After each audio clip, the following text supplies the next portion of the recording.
Sorry. And they're trying to make us, help us stay.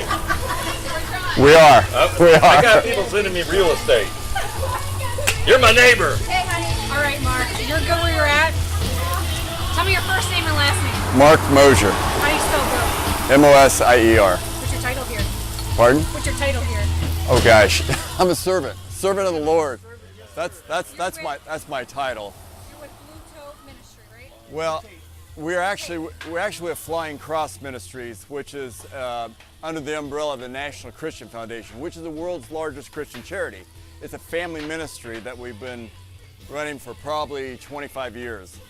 And we've been working with Angel Flight. I'm on the board of Angel Flight. That's mainly what we do. We support Niños Adelante, which is a charity in Mexico keeping kids in school, and a variety of others. But we saw an opportunity to help with Blue Tape Ministries because our church, Calvary Chapel, Hill Country Calvary Chapel, was also supporting them. And we talked them into coming back. They were here from day one offering free food and prayer, and it's just been amazing. These are servants of the Lord. They are really helping people spiritually, emotionally, and there's a lot of emotions going on. A lot of, you can only imagine the traumatic injuries that people have had emotionally, not just physically. Yeah, Mark, it's been a lot of healing going on. But what do we got going on here today? Look at this. Well, amazing. every day they're here. They left and we brought them back, and here they are again. They've started this ministry. It's based out of California, and Scott, I believe, was the beginning of it.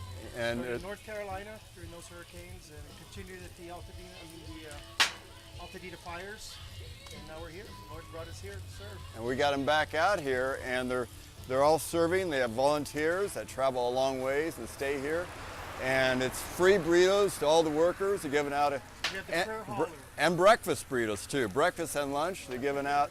I know for lunch, a couple hundred of them every day for lunch. Free workers. We're at the end of the road. There's no other food out here. You know, this is it.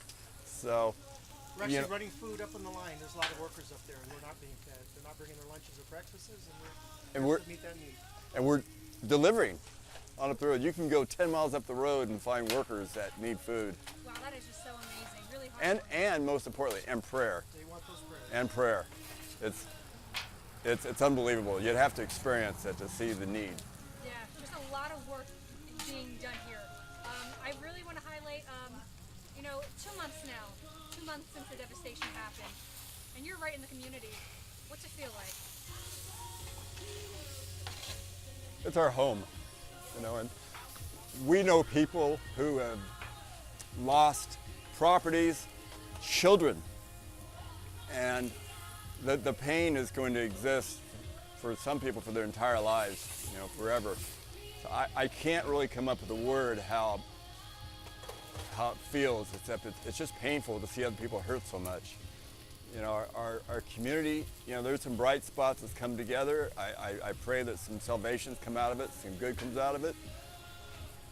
And I'm proud of our community. People outside the community pass judgments of what we would, could have done, should have done, and they're all wrong. They don't live here, they don't know. I will say, had they sounded an alarm, everybody would have jumped in their car and died. Most people are in their cars at 4 in the morning and aren't alive now. There's a big difference in getting in your car and driving driving into the flood, just moving to higher ground. I've been talking to people who are working with the plan, and the probability of risk of this happening again, pretty high, or I should say pretty low. We have 600-year-old trees out there laying on their side. That's never happened before. So this truly was a freak disaster. Had that storm been 5 miles east or west, we wouldn't be having this conversation. I know, absolutely. It's the kind of thing that changes a person, what happened here. Oh, there's no doubt. Good and bad. Like I said, it's bonded a lot of people together, but it's been devastating for others. Devastating. Whether you're directly involved with your family or just being a worker, people early on. We sponsored a dog search team from North Carolina to be here, and our family ministry did, and the stories they told were unbelievable. It's just, it would traumatize me if I'd been with him. Being here 2 months later, how do you think the community looks, considering what it did on July 4th. Well, on July 4th, the River Valley looked like a salvage yard. You know, we had RVs and bodies and campers up in the treetops, and at least we're getting some of that down. But driving down the road that we're so used to coming down to get the hunt, and just this morning, looking across where there used to be a forest of beautiful trees, and it's nothing but a field of rock. It's different. It's just different. Yeah, and the cleanup, you know, there's so much debris. It's unbelievable how many thousands of truckloads of debris that have been hauled out. They have a long ways to go. I just hope that people don't leave and forget. It's going to take years to recover. Yeah, it's still an active place here. There's still cleanup efforts. There's still search and recovery happening.